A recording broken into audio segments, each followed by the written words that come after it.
మోకాల నొప్పులకు ఎటువంటి సర్జరీ లేకుండా ఎపియాన్ పెయిన్ క్లినిక్ అందిస్తున్న అత్యాధునిక చికిత్స.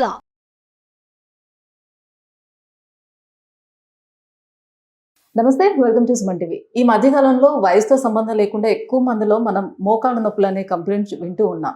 సో మోకాళ్ళ నొప్పులు అనేవి ఎందుకు వస్తుంది? సో ఈ మోకాళ్ళ నొప్పికి సర్జరీ అనేది రీప్లేస్మెంట్ ఎప్పుడు వెళ్లాల్సిన అవసరం ఉంటుంది? సో నీ రీప్లేస్మెంట్ చేస్తే అందులో ఉన్నటువంటి కాంప్లికేషన్స్ ఏంటి, తర్వాత ఎంతకాలం పాటులో వాళ్ళు రికవర్ అయ్యే ఛాన్స్ ఉంటుంది?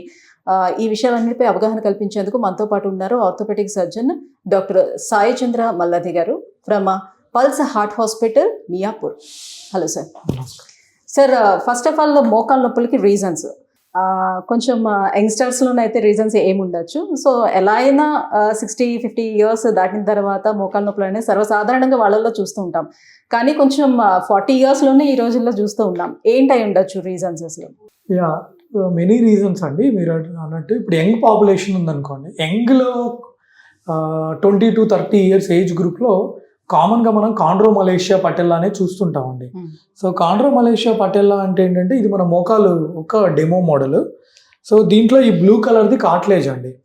సో ఈ మనకి కొబ్బరి బొండంలో లేత కొబ్బరి ఎలా ఉంటుంది, సో ఇది మోకాలు యొక్క డెమో మోడల్ అండి. సో కాండ్రోమలేషియా పటెల్లాలో ఏమవుతుంది అంటే ఈ చిన్న బోన్ని పటెల్లా అంటామండి.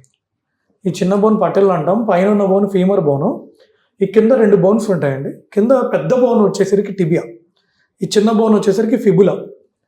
ఈ పైన పెద్ద బోన్ ఉంటుంది కదా, తొడ బోన్ని, దీన్ని ఫీమర్ బోన్ అంటాం.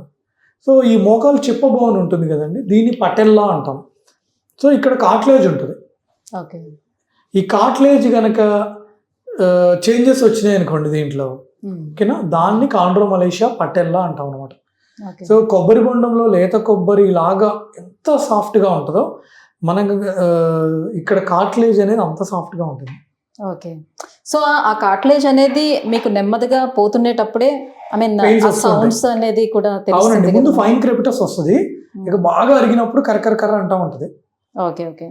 సో చాలా మంది ఇప్పుడు నీ రీప్లేస్మెంట్ సర్జరీకి వెళ్తున్నారు కదా సార్, యాక్చువల్లీ ఎవరికి అవసరం పడుతుంది నీ రీప్లేస్మెంట్ సర్జరీ అనేది? ఏ స్టేజ్లో ఉండే వాళ్ళకి ఎవరికి అవసరం పడుతుంది? స్టేజ్ 4 అండి మేడం. ఇప్పుడు నీ రీప్లేస్మెంట్ సర్జరీ అనేది it's a last option. So ఎవరు ఇప్పుడు నాకు మోకాలు అరిగినా ఎవరైనా నాకు చేస్తానన్నా నేనైనా ఆలోచిస్తా కదండి. It is a last option. Last option నేను ఎందుకు అంటున్నానంటే, సో చాలామంది ఇప్పుడు సర్జరీ అంటే ఎవరైనా భయపడతారు. ఎంత హెల్తీగా ఉన్నా, ఎంత యాక్టివ్గా ఉన్నా సర్జరీ అనగానే ఎవరికైనా భయం వేస్తుంది. సో ఇనీషియల్గా చాలామంది మెడిసిన్స్ వాడతారు. మోకాలు అరిగిన వాళ్ళు టాబ్లెట్స్, తర్వాత ఫిజియోథెరపీ ట్రై చేస్తారు. ఇప్పుడు సోషల్ మీడియాలో మీరు చాలా చూస్తూనే ఉంటారు, లైక్ PRP అని, హైడ్రోనిక్ యాసిడ్ ఇంజెక్షన్ అని, రేడియో ఫ్రీక్వెన్సీ అబ్లేషన్ అని, చాలా సోషల్ మీడియాలో నాకంటే మీరు ఎక్కువ చూస్తూ ఉంటుండొచ్చు. సో అవన్నీ మెథడ్స్ ట్రై చేస్తారండి. సో ఇక లాస్ట్ ఆప్షన్ అంటే ఇంకా దేనికి తగ్గలేదు, స్టేజ్ 4 ట్రై కంపార్ట్మెంటల్ ఆస్టియోఆర్థరైటిస్. అంటే ఇప్పుడు మన మోకాల్లో 3 కంపార్ట్మెంట్స్ ఉంటాయండి. ఇది మీడియల్ కంపార్ట్మెంట్, ఈ చిన్న బోన్ ఉంది కదండి, దీన్ని ఫిబులా అంటాము. సో ఇటువైపు ఉన్న కంపార్ట్మెంట్ని లేటరల్ కంపార్ట్మెంట్, ఇది పటెల్లో ఫెమరల్ కంపార్ట్మెంట్. సో ఈ 3 స్పేసెస్, ఈ 3 కంపార్ట్మెంట్స్ బాగా అరిగిపోయి, గ్యాప్ తగ్గిపోయి, వాళ్ళకి పెయిన్ ఎక్కువైపోయి, నడవలేక, టాబ్లెట్ వేసుకున్నా తగ్గక, ఒక 3-4 సర్జన్స్ దగ్గరికి వెళ్ళిపోయి టాబ్లెట్స్ వాడి తగ్గట్లేదు అంటే ఇక లాస్ట్ ఆప్షన్ నీ రీప్లేస్మెంట్. ఆస్టియోఆర్థరైటిస్ పేషెంట్స్లో, రుమటాయిడ్ ఆర్థరైటిస్ పేషెంట్స్లో అయితే కొంచెం యంగ్ పాపులేషన్లోనే వాళ్ళకి సివియర్ పెయిన్స్ ఉంటాయి.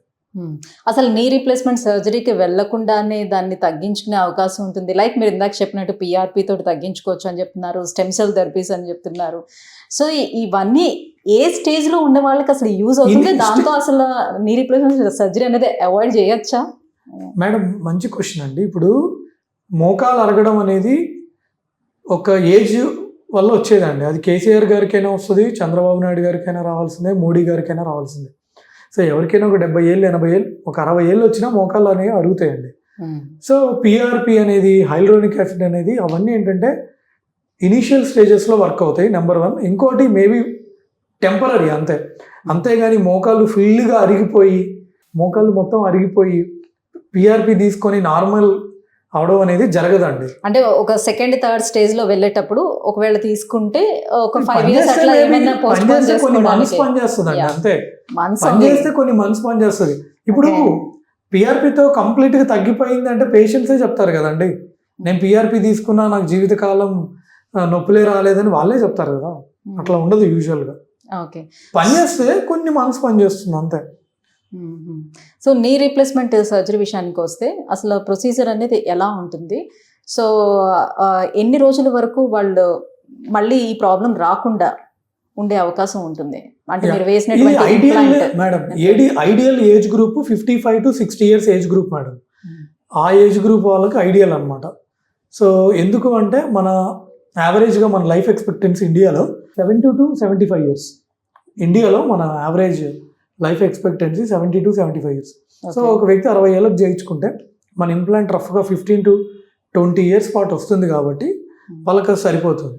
సో దీంట్లో మీరు కనుక చూస్తే ఇది స్టేజ్ 1 ఇనీషియల్గా అరిగితే ఇలా ఉంటుంది, కొంచెం అరిగితే ఇలా ఉంటుంది, కంప్లీట్గా అరిగితే ఇలా అనమాట. కంప్లీట్గా అరిగితే చూడండి ఎలా ఉంది. మేము టీకేఆర్ చేసినప్పుడు జాయింట్ ఓపెన్ చేసి చూస్తే జాయింట్లో ఫుల్ గుంతలు ఉండి, ఇంతకుముందు ఎప్పుడైనా స్టెరాయిడ్ ఇంజెక్షన్ తీసుకుంటే అవి కూడా కనపడతాయి, ఒక్కోసారి దాని ప్రెసిపిటేట్స్ కూడా కనపడతాయి అనమాట.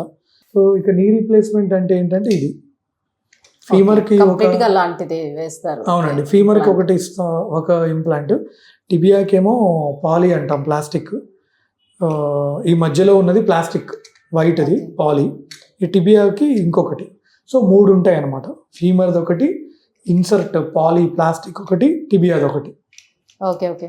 సో ఇది వేసిన తర్వాత మళ్ళీ ఇన్ఫెక్షన్స్ అలాంటివి రావడం ఏమైనా జరుగుతుందా సార్? ఉంటాయండి, ఇన్ఫెక్షన్ ఛాన్సెస్ కూడా ఉంటాయి. 100 మందిలో ఒకళ్ళకి అలా వస్తుంది. ఓకే. అది అమెరికాలో చేసినా జర్మనీలో చేసినా ఎంత మంచి సెంటర్లో చేసినా ఇంప్లాంట్ క్వాలిటీ కూడా ఏమన్నా డిపెండ్ అయి ఉంటుందా అట్లా? అంటే వాడేవి కూడా అంటే మంచి కంపెనీయే వాడతాం మేడం. సో అంటే ఏవైతే మనకి మార్కెట్లో అవైలబుల్గా ఉన్నాయో అవన్నీ కూడా బై అండ్ లార్జ్ మంచి companies. Okay okay.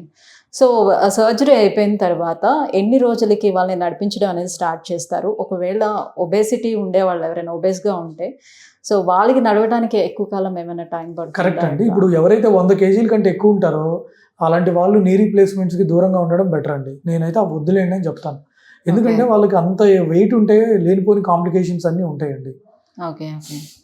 Wound healing problems, బాగా వెయిట్ ఉంటే మళ్ళీ డోస్ ఎక్కువ ఇవ్వాలి, ఇంప్లాంట్ సింక్ అయ్యే ఛాన్స్ ఉంటుంది, బోన్స్ వీక్గా ఉంటే మళ్ళీ లేనిపోని ఫ్రాక్చర్ రిస్క్ ఉంటుంది, ఇవన్నీ ఉంటాయి. సో ఎవరైతే 95 kgs 100 kgs ఉంటారో వాళ్ళని కొంచెం వెయిట్ తగ్గమని చెప్తాను నేను ఫస్ట్. యా.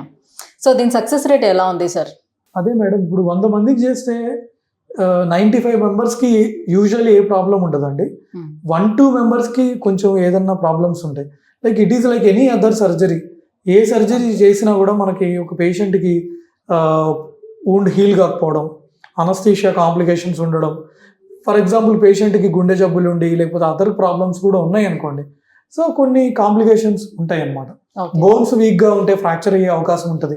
సో ఇవన్నీ ఉంటాయి. సో సర్జరీ తర్వాత పోస్ట్ ప్రికాషన్స్ ఏమైనా చెప్తారా? లైక్ కొన్ని పనులు ఏమైనా అవాయిడ్ చేయాలి, ఇలా చేయొద్దు అని ఏమైనా ఉంటుందా? కింద కూర్చోవద్దని చెప్తామండి. కొంతమంది కింద కూర్చోవచ్చు అని చెప్తారు, బట్ నేనైతే కింద కూర్చోవద్దు అని చెప్తాను. మెట్లు ఎక్కడం దిగడం చేయొచ్చు, కింద కూర్చోవద్దని చెప్తాను. ఇండియన్ టాయిలెట్ వాడద్దు, వెస్ట్రన్ టాయిలెటే వాడండి అని చెప్తానండి. ఓకే. వర్కౌట్స్ అవి చేసేటప్పుడు వర్కౌట్స్ వాకింగ్ చేయొచ్చు అండి, nothing wrong. But thank you so much sir. Knee replacement surgery ఎవరికి అవసరం పడుతుంది, సో దీనివల్ల ఎలాంటి యూసెస్ ఉంటాయి, ఈ విషయాలను తెలియజేసినందుకు thank you so much. Thanks అండి. Thank you.